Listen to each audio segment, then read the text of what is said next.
অর্চনা দাস। আজ আপনাদের সামনে একটি আবৃত্তি করে শোনাতে চলেছি। কবি সুবোধ সরকারের লেখা রূপম।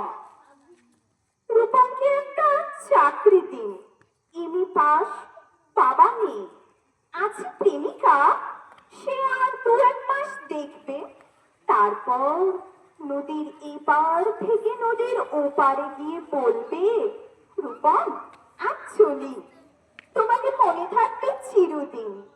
রূপমকে একটা চাকরি দিন, যে কোনো কাজ, পিয়নের কাজ হলেও চলবে। তমাল বাবু ফোন তুললেন, ফোনের অন্য প্রান্তে যারা কথা বলেন তাদের যেহেতু দেখা যায় না, সুতরাং তারা দূরগেও।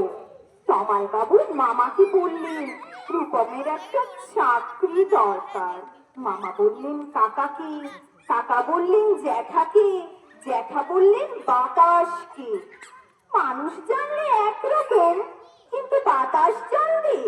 প্রথমেই ছুটে গেল দক্ষিণে, সে বলল দক্ষিণের অরণ্যকে, অরণ্য বললে আগুনকে, আগুন গেল আলিমুদ্দিন স্ট্রিটে, আলিমুদ্দিন ছুটলো নদীকে বলার জন্য, নদী এসে আছড়ে পড়ল উপকূলে, আর সমুদ্র হিমাচল বলে উঠল রূপমকে একটা চাকরি দাও, এমএ পাস করে বসে আছে ছেলেটা। কয়েক মাস বাদের ঘটনা, আমি বাড়ি ফিরছিলাম, সন্ধে বেলা। গরুর মোড়ে 7-8 জনের জটলা দেখে থমকে দাঁড়ালাম। জল থেকে সদ্য তুলে আনা রূপমের ডেড বডি, সারা গায়ে ঘাস, খড়কুটো, হাতের মুঠোয় ধরে থাকা একটা 1 টাকার কয়েন। পাবলিক বোর্ড থেকে কাউকে ফোন করতে চেয়েছিল রূপম। ভারত সরকারের 1 টাকার কয়েনের দিকে আমার চোখ। সারা গায়ে সবুজ ঘাস, ঘাস নয় অক্ষর। এমএ পাস করতে একটা ছেলেকে যত অক্ষর পড়তে হয় সেই সমস্ত ব্যর্থ অক্ষর ওর গায়ে লেগে আছে। একটা ছেলেকে আপনারা কেন এমএ পড়ান? কোন আল্লাহদি 8খানা বিশ্ববিদ্যালয় বানিয়েছেন? তুলে দিন।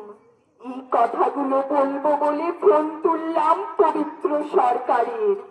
ফোন বেজে চলল, ফোন বেজে চলল, ফোন বেজেই চলল। 20 বছর ধরে ওই ফোন বেজে চলেছে, আরো 20 বছর বাজবে। বাতাস বলছে অরণ্যকে, অরণ্য চলেছে নদীর দিকে, নদী উপকূল থেকে আছড়ে পড়ে বলবে রূপমকে একটা চাকরি দিন। কে রূপম? রূপম আচার্য, বয়স 26, এমএ পাস, বাদিকের গালে একটা কাটা দাগ আছে। নমস্কার।